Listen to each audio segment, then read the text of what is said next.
എന്ന് പത്രോസ് പറഞ്ഞു, നീ ജീവനുള്ള ദൈവത്തിന്റെ പുത്രനാ.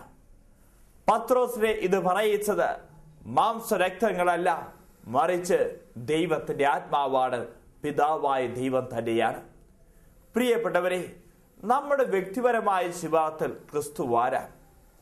എല്ലാ ദിവസവും ദേവാലയത്തിൽ പോകുന്നവരും വിശുദ്ധ കുർബാനയിൽ പങ്കെടുക്കുന്നവരും വിശുദ്ധ കുർബാന സ്വീകരിക്കുന്നവരും കുടുംബ പ്രാർത്ഥനയിൽ പങ്കെടുക്കുന്നവരുമാണ്. എന്നാൽ എനിക്ക് എൻ്റെ ജീവിതത്തിൽ ക്രിസ്തു ആരാ? ജെറുസലേം ധ്യാന കേന്ദ്രത്തിൽ കുടിയന്മാരുടെ ധ്യാനം നടക്കുക. ഇതിനുശേഷം 2-3 ദിവസത്തെ അവരുടെ ലഹരിയൊക്കെ ഒതുങ്ങി കഴിഞ്ഞപ്പോൾ ദിവ്യകാരുണ്യം എഴുന്നള്ളിച്ച് വെച്ച് ആരാധന നടന്നുകൊണ്ടിരിക്കുക. ഓരോരുത്തരോടും പറയാൻ പറഞ്ഞു, നിങ്ങളുടെ വ്യക്തിപരമായ ജീവിതത്തിൽ ക്രിസ്തു ആരാ? ഒരു വ്യക്തി പറഞ്ഞു, ക്രിസ്തു എന്റെ പിതാവാ. അടുത്ത വ്യക്തി പറഞ്ഞു, ക്രിസ്തു എന്റെ സ്നേഹിതനാ. അടുത്ത വ്യക്തി പറഞ്ഞു, ക്രിസ്തു എന്റെ എല്ലാമാണ്. മറ്റൊരു വ്യക്തി പറയുന്നത് കേട്ടു, ക്രിസ്തു എന്റെ അളിയനാണ് എന്ന്. ഞാൻ ആ സമയത്ത് അദ്ദേഹത്തോട് ചോദിച്ചു, എന്താ ക്രിസ്തു അളിയെന്ന് പറയാൻ കാരണം? അദ്ദേഹം പറഞ്ഞു, അച്ഛാ, എന്റെ 2 പെങ്ങന്മാര് കന്യാസ്ത്രീകളാ. അന്ന് പെങ്ങളുടെ ഉടുപ്പ് മാറ്റത്തിന് ചെന്ന് കഴിഞ്ഞപ്പോൾ അവിടെ പറയുന്നത് കേട്ടു, സ്വർഗീയ മണവാളനായ ക്രിസ്തുവിനെ നീ സ്വീകരിച്ചിരിക്കുന്നു എന്ന്. എന്റെ പെങ്ങന്മാര് സ്വർഗീയ മണവാളനായ ക്രിസ്തുവിനെ സ്വീകരിച്ചു കഴിഞ്ഞാൽ ക്രിസ്തു എന്റെ ആരാ? പ്രിയപ്പെട്ടവരെ, എന്റെ വ്യക്തിപരമായ ജീവിതത്തിൽ ക്രിസ്തു ആരാണ്? ഇതാ പ്രിയപ്പെട്ടവരെ, 5, 10, 20, 30, 40, 50, 60 വർഷമായി. എന്നാൽ എനിക്ക് ഇതുവരെയും ഒന്നും കണ്ടുപിടിക്കാൻ സാധിക്കാത്ത വ്യക്തികളാണ്. യോഹന്നാന്റെ സുവിശേഷം നമുക്ക് പറഞ്ഞു തരികയാണ് ക്രിസ്തു എന്റെ വ്യക്തിപരമായ ജീവിതത്തിൽ ആരാണ് എന്ന്. യോഹന്നാന്റെ സുവിശേഷം 2-ാം അധ്യായത്തിൽ നാം കണ്ടുമുട്ടുകയാണ്. ക്രിസ്തു എന്ന് പറയുന്നത് നിറമില്ലാത്തവന് നിറം കൊടുക്കുന്നവരാണ്, പുതുവീഞ്ഞിന്റെ അനുഭവം കൊടുക്കുന്നവരാണ്.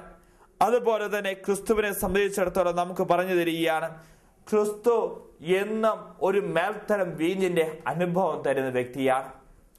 ഇതിനേക്കാൾ ഉപരിയായി ഗുണമേന്മയുടെ മേൽ അധികാരമുള്ള വ്യക്തിയാണ് ക്രിസ്തു എന്ന്. എന്റെ ജീവിതത്തിന്റെ മേൽ എല്ലാമാണ് ക്രിസ്തു.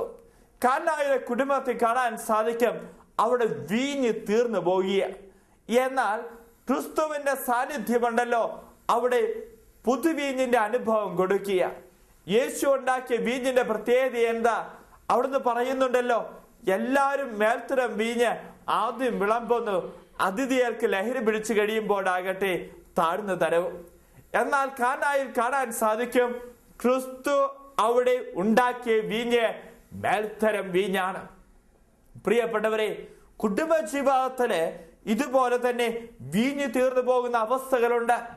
വിവാഹം കഴിഞ്ഞു 5, 10 വർഷം കഴിഞ്ഞപ്പോ കുടുംബജീവിതത്തിൽ ലഹരി നഷ്ടപ്പെട്ടു പോയി, സന്തോഷം നഷ്ടപ്പെട്ടു പോയി, സമാധാനം ഇല്ലാത്ത അവസ്ഥ. പ്രിയപ്പെട്ടവരെ, കാനായിൽ എന്താ ചെയ്തേ? ആ കുടുംബത്തിലേക്ക് യേശുവിനെ വിളിച്ചു, പരിശുദ്ധ അമ്മയെ വിളിച്ചു. നമ്മുടെയൊക്കെ കുടുംബത്തില് ഗുണമേന്മ നഷ്ടപ്പെട്ടു പോകുമ്പോൾ, കുടുംബജീവിതത്തിന്റെ ലഹരി നഷ്ടപ്പെട്ടു പോകുമ്പോ നമ്മുടെ കർത്താവ് ഈശോമിശിഹായെ കുടുംബത്തിലേക്ക് ഒന്ന് വിളിക്കേ. കർത്താവ് ഈശോമിശിഹായി ഉണ്ടല്ലോ, നിനക്ക് നഷ്ടപ്പെട്ടു പോയി ലഹരി തരും, കുടുംബജീവിതത്തിന്റെ സമാധാനം വരും, കുടുംബജീവിതത്തിന്റെ സന്തോഷം അവൾ തിരിച്ചു തരിക തന്നെ ചെയ്യും. അതുകൊണ്ട് തന്നെ ഇന്ന് ഈ വചനം കേട്ടുകൊണ്ടിരിക്കുമ്പോൾ വിശ്വാസത്തോടു കൂടി പ്രാർത്ഥിക്കണം. എന്റെ കുടുംബജീവിതത്തിലേക്ക് ഞാൻ തിരിഞ്ഞു നോക്കുമ്പോ എനിക്ക് ഒന്നിനൊരു സന്തോഷം തോന്നാത്ത അവസ്ഥയാണല്ലോ. എന്തിനാ ഇങ്ങനെ ജീവിക്കുന്നേ? ഇതിനൊന്നും ഒരു സന്തോഷവും ഒരു സംതൃപ്തിയും ഇല്ലാത്ത അവസ്ഥ, ജീവ പങ്കാളിയോടൊന്നും ഒരു സ്നേഹം തോന്നാത്ത അവസ്ഥ. ഈ അവസ്ഥകളൊക്കെ തോന്നി തുടങ്ങുമ്പോ എന്റെ കുടുംബജീവിതത്തിൽ ലഹരി നഷ്ടപ്പെട്ടു പോയി, പുതുവീഞ്ഞിന്റെ അനുഭവം നഷ്ടപ്പെട്ടു പോയി. എന്നാൽ ഈ കാനായിലെ കർത്താവ് ഇന്ന് നമ്മുടെ കുടുംബത്തിലേക്ക് കടന്നു വരും. 2 കരം ഉയർത്തി എന്റെ ഈശോയെ എന്നൊന്ന് വിളിച്ച് പ്രാർത്ഥിച്ചാൽ മതി. എന്റെ ഈശോ എന്റെ കുടുംബജീവിതത്തിലേക്ക് കടന്നു വന്ന് പുതുവീഞ്ഞിന്റെ അനുഭവം നൽകി എന്റെ കുടുംബജീവിതത്തെ അവർ ധന്യമാക്കും. എന്റെ കുടുംബജീവിതത്തെ അവിടുന്ന് കാന അനുഭവത്തിലേക്ക് കൈപിടിച്ചുയർത്തും. വീണ്ടും നമുക്ക് പറഞ്ഞു തരികയാണ്, യോഹന്നാന്റെ സുവിശേഷം 4-ാം അധ്യായത്തിൽ നാം കണ്ടുമുട്ടുന്നുണ്ട്. യേശു ദൂരത്തിന്റെ മേൽ അധികാരമുള്ള വ്യക്തിയാണ്. ഇവിടെ നാം കാണുകയാണ്, രാജസേവകന്റെ പുത്രനെ സുഖപ്പെടുത്തുന്നു. വചനം ഇങ്ങനെയാണ് വായിക്കുന്നത്: കർത്താവേ, എന്റെ മകൻ മരിക്കും മുമ്പേ വരണമേ. യേശു പറഞ്ഞു, പോയിക്കൊള്ളുക, നിന്റെ മകൻ ജീവിക്കും. യേശു ഇവിടെ ഇരുന്ന് ഒരു വചനം പറഞ്ഞു കഴിഞ്ഞാൽ വിദൂരങ്ങളിൽ അത്ഭുതം സംഭവിക്കും. ജെറുസലേമിൽ വന്ന് പ്രാർത്ഥിക്കുമ്പോൾ ആശുപത്രിയിൽ രോഗിയായി കിടക്കുന്നു, ആ വ്യക്തി ഇതാ സൗഖ്യം പ്രാപിക്കുന്നു. ഇതുപോലെ തന്നെ ജെറുസലേം വചനകൂടാരത്തിൽ വന്ന് പ്രാർത്ഥിച്ചു, മകന് വേണ്ടി ഗൾഫിൽ ജോലിയില്ലാതെ നിൽക്കുക, അവിടെ ഇതാ അത്ഭുതം പ്രവർത്തിക്കുന്നു. അമേരിക്കയില്, ഓസ്ട്രേലിയയില്, ഇംഗ്ലണ്ടില് ഇതാ അത്ഭുതം പ്രവർത്തിക്കുന്നു. കാരണം എന്താ? നാം അവിടേക്ക് പോകേണ്ട ആവശ്യമില്ല. ദൂരത്തിന്റെ മേൽ അധികാരമുള്ള വ്യക്തിയാണ് ക്രിസ്തു. ഇവിടെ ഇരുന്ന് കർത്താവ് പറഞ്ഞാൽ മതി, പോയിക്കൊള്ളുക, നിന്റെ മകൻ ജീവിക്കാം. ആ സമയം തന്നെ അവിടെ അത്ഭുതം സംഭവിക്കുക. പ്രിയപ്പെട്ടവരെ, നമ്മളൊക്കെ ജീവിതത്തിന് നമുക്ക് ക്രിസ്തുവിനെ വിളിച്ച് പ്രാർത്ഥിക്കണം, യേശുവേ എന്ന് വിളിച്ച് പ്രാർത്ഥിക്കണം. യേശുള്ള വലിയ വിശ്വാസം നമുക്കുണ്ടാകണം. രോഗങ്ങൾ വരുമ്പോൾ ആശുപത്രിയിൽ മാത്രം പോയതുകൊണ്ട് കാര്യമില്ല. ജോലി ലഭിക്കുന്നതിന് വേണ്ടി ഇന്റർവ്യൂവിന് മാത്രം പോയതുകൊണ്ട് കാര്യമില്ല. പഠിച്ച് പരീക്ഷ എഴുതുകൊണ്ട് മാത്രം കാര്യമില്ല. അതിനേക്കാൾ ഉപരിയായി യേശുവിന്റെ സാന്നിധ്യം എന്റെ ജീവിതത്തിൽ നിറഞ്ഞു നിൽക്കണം. യേശു എന്റെ കൂടെയുണ്ടോ, എന്റെ ജീവിതം എന്നും ആനന്ദമാ, എന്റെ ജീവിതം എന്നും ലഹരിയുള്ളതാ. അതുകൊണ്ട് തന്നെ പ്രിയപ്പെട്ടവരെ, നമ്മെ സംബന്ധിച്ചിടത്തോളം ഇന്നൊരു തിരിച്ചറിവുണ്ടാകട്ടെ, എന്റെ ക്രിസ്തു ദൂരത്തിന്റെ മേൽ അധികാരമുള്ള വ്യക്തിയാണ് എന്ന്. മൂന്നാമതായി നമുക്ക് പറഞ്ഞു തരികയാണ്, ക്രിസ്തു സമയത്തിന്റെ മേൽ അധികാരമുള്ള വ്യക്തിയാണ്. നാം കണ്ടുമുട്ടുകയാണ് യോഹന്നാന്റെ സുവിശേഷം 5-ാം അധ്യായത്തിൽ ബെത്സയിദയിലെ രോഗശാന്തി. ഇവിടെ കണ്ടുമുട്ടുന്നു 38 വർഷമായി തളർന്നു കിടന്നവളാ, ഒരു വ്യക്തി പോലും സഹായിക്കാനില്ലാത്തവളാ. 38 വർഷമായി തളർന്നു കിടന്നു എന്ന് പറയുമ്പോൾ നമുക്കറിയാം ഇനി ഒരു പ്രതീക്ഷയും ഇല്ല ഈ രോഗിയെ സംബന്ധിച്ചിടത്തോളം ഈ ഒരു സൗഖ്യം കിട്ടാൻ വേണ്ടിയിട്ട്. 38 വർഷമായി ക്യാൻസറായിട്ട് കിടക്കുന്ന വ്യക്തിയാണ്. 38 വർഷമായി കിഡ്നി പേഷ്യന്റ് ആയിട്ട് കിടക്കുന്ന വ്യക്തിയാണ്. 38 വർഷമായിട്ട് ഇതേ ആസ്മയുടെ അസുഖമുള്ള വ്യക്തിയാണ്. നമുക്കറിയാം ഈ വ്യക്തിക്ക് ഇനി ഈ രോഗത്തിൽ നിന്നൊന്നും മാറ്റം ഉണ്ടാവില്ല, നമുക്ക് തീർച്ചയായും. എന്നാൽ ഇവിടെ നാം കണ്ടുമുട്ടുകയാണ് 38 വർഷമായി തളർന്നു കിടന്ന വ്യക്തിക്ക് യേശു ഉണ്ടല്ലോ ഇതാ സൗഖ്യം കൊടുക്കുന്നു.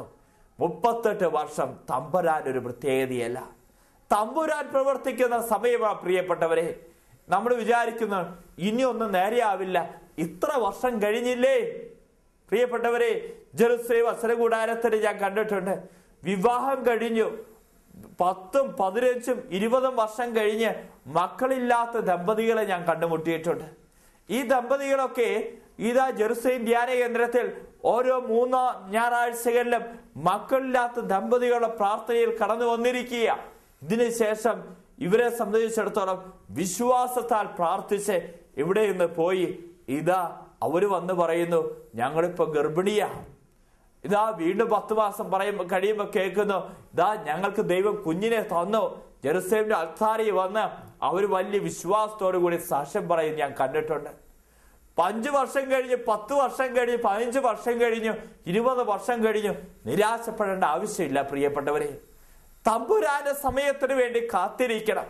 നമ്മൾ കാണുന്നുണ്ടല്ലോ പ്രിയപ്പെട്ടവരെ, റോമാക്കാർക്ക് എഴുതിയ ലേഖനം 4-ാം അധ്യായം 18 മുതൽ 22 വരെയുള്ള തിരുവചനങ്ങൾ.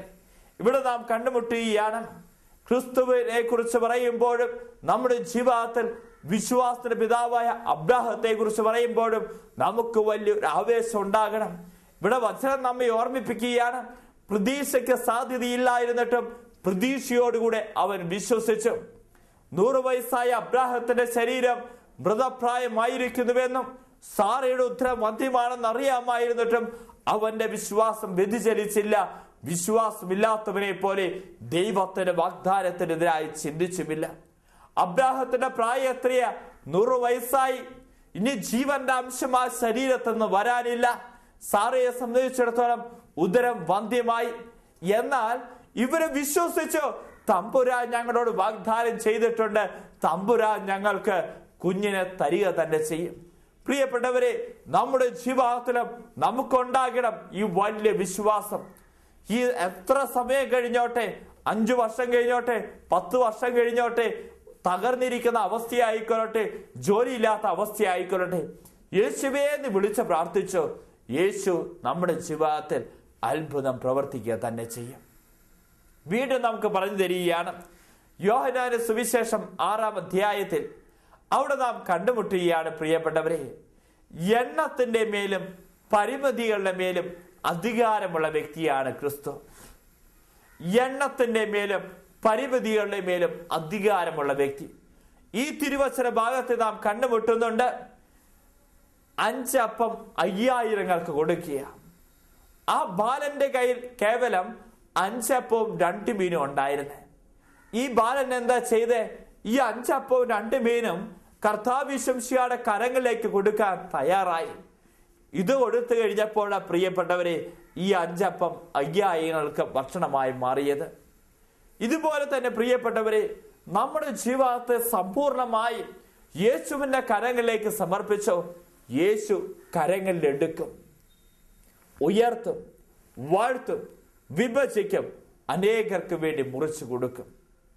നമ്മുടെയൊക്കെ അനുദിന ജീവിതത്തിലെ ക്രിസ്തുവിനെ സമ്പൂർണമായി സമർപ്പിച്ച ഒരു വ്യക്തിയാണ്. അവന്റെ ജീവിതം ഒരു അഭിഷേകമുള്ള ജീവിതമാണ്. അവന്റെ ജീവിതത്തെ ക്രിസ്തു പിടിച്ചുയർത്തും. സാധാരണ വ്യക്തികളായിരിക്കാം, എന്നാൽ ഈ സാധാരണ വ്യക്തിയുടെയൊക്കെ അസാധാരണമായ വ്യക്തികളാക്കി മാറ്റുന്ന എന്താ? ക്രിസ്തു അവനെ അഭിഷേകം ചെയ്യുമ്പോഴും ക്രിസ്തു അവനെ മുദ്ര കുത്തുമ്പോഴും. നമ്മൾ കണ്ടിട്ടില്ലേ, നല്ല വിദ്യാഭ്യാസമുള്ള മനുഷ്യൻ പക്ഷെ ഒരു ജോലിയില്ല. ഇതുപോലെ തന്നെ ഇഷ്ടംപോലെ സമ്പത്തുള്ള മനുഷ്യൻ, എന്നാൽ ഈ മനുഷ്യ ഒരു സമാധാനവും ഇല്ല. ഞാൻ ഏതാനും നാളുകൾക്ക് മുമ്പ് ഒരു വീട്ടിൽ പോയി. 2.5 കോടിയുടെ വീടാ അദ്ദേഹം പണിതിരിക്കുന്നത്. ഈ വീടിന്റെ ഓരോ മുറികളും ഞാൻ കയറി ഇറങ്ങി നടന്ന് കാണുക. മനോഹരമായി ഓരോ മുറികളും അവിടുന്ന് ഡിസൈൻ ചെയ്തിരിക്കുക. ഇദ്ദേഹത്തിന്റെ മുറിയെ ഞാൻ കണ്ടു, മാസ്റ്റർ ബെഡ്റൂം എന്നാ പറഞ്ഞ്. ഈ മുറിയിൽ ചെന്ന് കഴിഞ്ഞപ്പോ കട്ടിലൊന്നും കാണാൻ എന്നില്ല. ഞാൻ ഇദ്ദേഹത്തോട് ചോദിച്ചു, അപ്പൊ ഈ മുറിയിൽ എന്താ കട്ടിലൊന്നും ഇല്ലേ? അപ്പോൾ അദ്ദേഹം എന്നോട് പറഞ്ഞു, അച്ഛ, നടുവേദന കാരണം ഡോക്ടർ പറഞ്ഞിരിക്കുന്ന നിലത്ത് പായ് വിരിച്ചു കിടക്കാനാ പറഞ്ഞേക്കുന്നത്. പ്രിയപ്പെട്ടവരെ, എന്തുണ്ടെന്ന് പറഞ്ഞാലും അനുഭവിക്കാൻ പറ്റാത്ത അവസ്ഥ. ജോലിയുണ്ട്, പക്ഷേ ജീവിതത്തിൽ ഒരു സമാധാനം ഇല്ലാത്ത അവസ്ഥ. പ്രിയപ്പെട്ടവരെ, എന്നാൽ ചില വ്യക്തികളുണ്ട്, വലിയ സമ്പത്തൊന്നും വേണ്ട, വലിയ സമാധാനം, വലിയ രക്ഷ അനുഭവിക്കുന്നവർ. നമുക്കും ഉണ്ടാവണം ഒരു ചിന്ത പ്രിയപ്പെട്ടവരെ. ഈ ബാലനെ പോലെ അവന്റെ കയ്യിൽ 5 അപ്പവും 2 മീനും ഉണ്ടായിരുന്നു. അവൻ ക്രിസ്തുവിന്റെ കരങ്ങളിലേക്ക് കൊടുക്കാൻ തയ്യാറായപ്പോൾ ക്രിസ്തു കരങ്ങളെടുത്തു, ഉയർത്തി, വാഴ്ത്തി, വിഭജിച്ചു, അനേകർക്ക് വേണ്ടി കൊടുത്തു. നമ്മുടെയൊക്കെ കഴിവുകളൊക്കെ നോക്കി, പരിമിതമായ ബുദ്ധി, പരിമിതമായ കഴിവ്, പരിമിതമായ ആരോഗ്യം, ഇതൊക്കെ തമ്പുരാന്റെ കരങ്ങളിലേക്ക് കൊടുക്കാൻ തയ്യാറായോ? തമ്പുരാൻ നമ്മുടെ ജീവിതത്തെ അനുഗ്രഹിക്കും, അഭിഷേകം ചെയ്യും, അനേകർക്ക് വേണ്ടി ഈ ജീവിതത്തെ അവിടെ നിന്ന് മുറിച്ചു കൊടുക്കും. കാരണം എന്താ? എന്റെ കർത്താവുണ്ടല്ലോ, എണ്ണത്തിന്റെ മേലും പരിമിതികളുടെ മേലും അധികാരമുള്ള വ്യക്തിയാണ്. വീണ്ടും തിരുവചനം നമ്മെ ഓർമ്മപ്പെടുത്തുകയാണ്, പ്രപഞ്ച നിയമത്തിന്റെ മേൽ അധികാരമുള്ള വ്യക്തിയാണ് ക്രിസ്തുവെന്ന്. നാം കാണുന്നുണ്ട്, യേശു വെള്ളത്തിന് മുകളിലൂടെ നടക്കുന്നു. ഇത് സാധാരണക്കാർക്ക് സാധിക്കുന്ന കാര്യമല്ല. എന്നാൽ പ്രപഞ്ച നിയമത്തിനെതിരായിട്ടുള്ള ഒരു കാര്യമാണ് വെള്ളത്തിന് മുകളിലൂടെ നടക്കുക എന്നത്. എന്നാൽ പ്രിയപ്പെട്ട സഹോദരി സഹോദരന്മാരെ, നമ്മുടെ ജീവിതത്തിലും ഇതാ ഇനി ക്യാൻസർ വന്നിരിക്കുക, ഒരു രക്ഷയില്ല എന്ന് വൈദ്യശാസ്ത്രം പറഞ്ഞിരിക്കാം. ഇനി ജീവിതത്തിൽ തിരിച്ചു വരാൻ ഒരു പ്രതീക്ഷയില്ലാത്ത അവസ്ഥയായിരിക്കാം. എന്നാൽ പ്രപഞ്ച നിയമത്തിന്റെ മേൽ അധികാരമുള്ള കർത്താവിനെ 2 കര ഉയർത്തിക്കൊണ്ട് യേശുവേ എന്ന് വിളിച്ചേ, ഈ തമ്പുരാൻ കർത്താവുണ്ടല്ലോ എന്റെ ജീവിതത്തിലേക്ക് കടന്നു വരും. എന്റെ ജീവിതത്തെ അവിടെ അഭിഷേകം ചെയ്യും, രോഗിക്ക് സൗഖ്യം കൊടുക്കും, സമാധാനം കൊടുക്കും. നമ്മുടെ ജീവിതത്തെ ഒരു പുതിയ വ്യക്തിയാക്കി ക്രിസ്തു അവിടെ നിന്ന് മാറ്റും. വീണ്ടും നാം കണ്ടുമുട്ടുന്നുണ്ട് യോഹന്നാന്റെ സുവിശേഷം 9-ാം അധ്യായത്തിൽ. അന്ധനായ മനുഷ്യനെ യേശുവിന്റെ മുമ്പിൽ കൊണ്ടുവന്നിരിക്കുക. ഇതിനുശേഷം ചോദിക്കുന്നുണ്ട്, ഇവൻ അന്ധനായത് ആരുടെ പാപനിമിത്തമാണ്? ഇവന്റെയോ ഇവന്റെ മാതാപിതാക്കന്മാരുടെയോ പാപനിമിത്തമാണ്? യേശുവിന്റെ മറുപടി എന്താ? ഇവൻ അന്ധനായി തീർന്നിരിക്കുന്ന ഇവന്റെയോ ഇവന്റെ മാതാപിതാക്കന്മാരുടെ പാപനിമിത്തമല്ല, മറിച്ച് ദൈവത്തിന്റെ പ്രവൃത്തികൾ ഇവനിൽ പ്രകടമാകുന്നതിന് വേണ്ടിയിട്ടാണ്. വചനം പറയുന്നുണ്ട്, സങ്കീർത്തന പുസ്തകം 77 അധ്യായം 10 തിരുവചനം, അത്യുന്നതനായ ദൈവത്തിന്റെ ശക്തി മനസ്സിലാക്കാത്തതാണ് നിന്റെ ദുഃഖത്തിന് കാരണം. ഇതുപോലെ തന്നെ നമ്മുടെ ജീവിതത്തിലും പലപ്പോഴും പല കുറവുകളുണ്ട്, പല നിർഭാഗ്യങ്ങളും കടന്നു വന്നിട്ടുണ്ട്. ഈ നിർഭാഗ്യങ്ങളൊക്കെ കടന്നു വരുമ്പോൾ എൻ്റെ കർത്താവിന്റെ ശക്തി എന്നിൽ പ്രകടമാകുന്നതിന് വേണ്ടിയിട്ടാണ് ഈ നിർഭാഗ്യങ്ങൾ എൻ്റെ ജീവിതത്തിലേക്ക് കടന്നു വന്നിരിക്കുന്ന ആ തിരിച്ചറിവ് നമുക്കുണ്ടാവണം. പ്രിയപ്പെട്ട സഹോദരങ്ങളെ, നമ്മെ സംബന്ധിച്ചിടത്തോളം നാം ഒന്ന് ഓർത്തു നോക്കി. പാട്ടുപാടാൻ കഴിയാത്തവർ, പ്രസംഗം പറയാൻ കഴിവില്ലാത്തവർ, കോർഡിനേഷൻ കപ്പാസിറ്റി ഇല്ലാത്തവർ, ഇതുപോലെ തന്നെ പാവപ്പെട്ട വീട്ടിൽ ജീവിക്കേണ്ട വന്നത്. നമ്മൾ പലപ്പോഴും എന്താ കർത്താവ് എനിക്ക് ഇങ്ങനത്തെ അവസ്ഥ, നോക്കിയ മറ്റു കുട്ടികളൊക്കെ നല്ലപോലെ ഡാൻസ് ചെയ്യുന്നു, എനിക്ക് ഡാൻസ് കളിക്കാൻ കഴിവില്ലല്ലോ, എനിക്ക് പ്രസംഗം പറയാൻ കഴിവില്ലല്ലോ, ഇതുപോലെ എനിക്ക് പഠിക്കാൻ കഴിവില്ലല്ലോ. ഇങ്ങനെയുള്ള ഒത്തിരിയേറെ വേദനകൾ ഇന്ന് നമ്മുടെ മനസ്സിന് പേറുന്നുണ്ട്. എന്താ എനിക്ക് ഇങ്ങനത്തെ ഒരു ജീവിത പങ്കാളിയെ കിട്ടിയേ, അല്ലെങ്കിൽ ഞാനെന്താ ഇത്രയും പാവപ്പെട്ട ഒരു കുടുംബം ജനിക്കേണ്ട വന്നേ? ഇതുപോലുള്ള ചോദ്യങ്ങൾ നമ്മുടെ മുമ്പിലേക്ക് വരും. എന്നാൽ യേശു പറയുകയാണ്, നിന്റെ നിർഭാഗ്യത്തിന്റെ മേൽ അധികാരമുള്ളവനാ ഞാൻ. അത്യുന്നതനായ ദൈവത്തിന്റെ ശക്തി നിന്നിൽ പ്രകടമാകുന്നതിന് വേണ്ടിയിട്ടാ ഈ നിർഭാഗ്യങ്ങള് നിന്റെ ജീവിതത്തിലേക്ക് ഞാൻ കൊണ്ടുവന്ന് തന്നിരിക്കുന്നത്. അവസാനമായി നമുക്ക് പറഞ്ഞു തരികയാണ്, പ്രിയപ്പെട്ടവരെ, ജീവന്റെ മേലും മരണത്തിന്റെ മേലും അധികാരമുള്ളവനാണ് ക്രിസ്തു. ലാസറിന്റെ കുഴിമാടത്തിൽ യേശു കടന്നു വന്നിരിക്കുക. ലാസറിന്റെ കുഴിമാടത്തിന്റെ മുമ്പിൽ ജനം മുഴുവൻ തിങ്ങിക്കൂടി നിൽക്കുക. യേശു ഇവിടെ എന്ത് മാസ്മരിക പ്രകടനമാണ് നടത്താൻ പോകുന്നതെന്ന് നോക്കിക്കൊണ്ട് ആ സമയത്ത് യേശു മർത്തായോടും അവിടെ കൂടി നിൽക്കുന്ന ആൾക്കാരോടും പറയുന്നുണ്ട്, ആ കല്ലെടുത്ത് മാറ്റ്, എങ്കിൽ ഞാൻ ലാസറിന് ഉയർപ്പ് കൊടുക്കാം. മർത്ത പറഞ്ഞു, കർത്താവേ, ലാസർ മരിച്ച് 4 ദിവസം കഴിഞ്ഞിരിക്കുക. 3 ദിവസമൊക്കെയാണെന്ന് വെച്ചാൽ പിന്നെ പ്രശ്നമില്ല. ഇത് 4ാമത്തെ ദിവസം. ഒരു പക്ഷെ മണം, ദുർഗന്ധം പുറത്തേക്ക് വരുന്നുണ്ടാകും. ഈ സമയത്ത് യേശു മർത്തായോട് പറയുക, വിശ്വസിച്ച ദൈവമഹത്വം ദർശിക്കുമെന്ന് ഞാൻ നിന്നോട് പറഞ്ഞില്ലേ? പ്രിയപ്പെട്ട സഹോദരങ്ങളെ, ഈ സമയത്ത് യേശു ആ കല്ലെടുത്ത് മാറ്റാൻ പറഞ്ഞപ്പോൾ അവർ ആ കല്ലെടുത്ത് മാറ്റി. മരിച്ചു കിടക്കുന്ന ലാസറിന് ഉയർപ്പ് കൊടുക്കാൻ പോകുക. ജനം മുഴുവൻ നോക്കി നിൽക്കുക.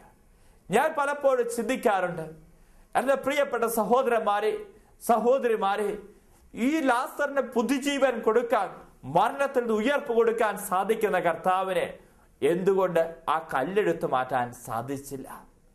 പ്രിയപ്പെട്ടവരെ, അത് കർത്താവ് പറയുന്നേ, അത് നമ്മൾ തന്നെ ചെയ്യേണ്ടതാണ്. നിന്റെ ഹൃദയത്തിന്റെ മുമ്പില് കർത്താവിന് തുറക്കാൻ സാധിക്കാത്ത രീതിയിൽ കല്ലുകളുണ്ട്. പാപത്തിന്റെ കല്ലുകൾ, വിദ്വേഷത്തിന്റെ കല്ലുകൾ, പകയുടെ കല്ലുകൾ. ഈ കല്ലെടുത്ത് മാറ്റ്, നിന്റെ ജീവിതത്തിലേക്ക് ഞാൻ പുതുജീവൻ നൽകി അവിടെ നിന്ന് അനുഗ്രഹിക്കും. കാരണം നമ്മുടെ കർത്താവ് ജീവന്റെ മേലും മരണത്തിന്റെ മേലും അധികാരമുള്ളവരാ. നമുക്കൊരു പുതുജീവൻ വേണ്ടേ? ഇത്രയും കാലം ജീവിച്ചതുപോലെയല്ല, എനിക്കൊരു ക്രിസ്തുവിൽ പടുത്തുയർത്തിയ ഒരു ജീവിതം വേണം. ഈ ജീവിതത്തിന് വേണ്ടി ദാഹിച്ച് പ്രാർത്ഥിക്കണം. ഗുണത്തിന്റെ മേൽ അധികാരമുള്ളവനാണ് ക്രിസ്തു. എണ്ണത്തിന്റെ മേൽ അധികാരമുള്ളവനാ, ദൂരത്തിന്റെ മേൽ അധികാരമുള്ളവനാ, സമയത്തിന്റെ മേൽ അധികാരമുള്ളവനാ, പ്രപഞ്ച നിയമത്തിന്റെ മേൽ അധികാരമുള്ളവനാ, നിന്റെ നിർഭാഗ്യത്തിന്റെ മേൽ അധികാരമുള്ളവനാ, ജീവന്റെ മേലും മരണത്തിന്റെ മേലും അധികാരമുള്ളവനാ എൻ്റെ യേശു. ആ എൻ്റെ യേശു എൻ്റെ ജീവിതത്തിന്റെ എല്ലാമാണ്.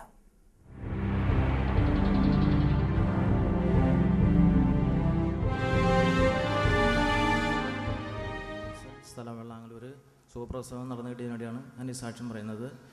എൻ്റെ വൈഫിന് 6 മാസം പ്രഗ്നൻ്റ് ആയിരുന്നപ്പോൾ കുട്ടി ഇറങ്ങി വരുമെന്ന് പറഞ്ഞവരുടെ നേരത്തോടെ പ്രസവം നടക്കുന്ന ഡോക്ടർ പറഞ്ഞിരുന്നു. പക്ഷേ അതൊന്നും കൂടാതെ സുഖപ്രസവത്തിൽ കൂടെ ഒരു ആരോഗ്യമുള്ള കുഞ്ഞിനെ ദൈവം ഞങ്ങൾക്ക് എനിക്ക് അനുഗ്രഹിച്ചു. കൂടാതെ ഞങ്ങളുടെ ആദ്യത്തെ കുട്ടികൾ ഇവിടെ നിന്ന് പ്രാചീന ഫലമായിട്ട് ഞങ്ങൾക്ക് നൽകിയതാണ്. ഇരട്ട കുട്ടികളാണ് ഇവർ. ഇപ്പോൾ ഇവർക്ക് 4 വയസ്സായി, LKG പഠിക്കുന്നു. യേശുവേ സ്തോത്രം. 3 കുട്ടികളും ഇവിടെ വന്ന് ദൈവം നൽകിയിരിക്കുന്ന സമ്മാനങ്ങളാണ്. ഒന്ന് അടുത്തുന്നതിന് അവർ രണ്ടുപേരും ഇരട്ടക്കുട്ടികളാണ്. ഇതാ ഒരു ഇരട്ടക്കുട്ടിക്ക് ശേഷം ഒരു കുഞ്ഞു മകനെ കർത്താവ് നൽകിയിരിക്കുകയാണ്. സുഖപ്രസവത്തിലൂടെ ഒത്തിരിയേറെ പ്രതീക്ഷകളും, പ്രത്യേകിച്ച് ഗർഭിണികൾക്ക് വേണ്ടിയുള്ള പ്രാർത്ഥന, പ്രത്യേകമായിരിക്കുന്ന വെള്ളിയാഴ്ചയുള്ള പൊതുപ്രാർത്ഥന, ഇതിലൂടെയൊക്കെ സംബന്ധിച്ചുകൊണ്ടാണ് ഈ 2 കുട്ടികളെയും അതോടൊപ്പം തന്നെ ഈ കുഞ്ഞിന് സുഖപ്രസവം നൽകി കർത്താവ് അനുഗ്രഹിച്ചത്.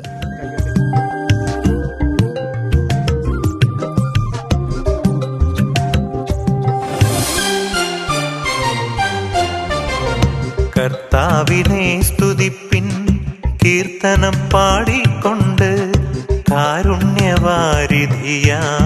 കർത്താവിനെ സ്തുതിപ്പിൻ. കർത്താവിനെ സ്തുതിപ്പിൻ, കീർത്തനം പാടിക്കൊണ്ട് കാരുണ്യവാരിധിയാം കർത്താവിനെ സ്തുതിപ്പിൻ. പണിതുയർത്തിയിടുന്നു ജെറുസലേം ജനതതിയെ, ചിതറിപ്പോയോരെയെല്ലാം ഒരുമിച്ചു കൂട്ടിടുന്നു. നൊമ്പരം മാറ്റിടുവാൻ സൗഖ്യമായി വന്നിടുന്നു. വചനത്തിൻ ശക്തിയാലേ മുറിവുകൾ ഉണങ്ങുന്നു.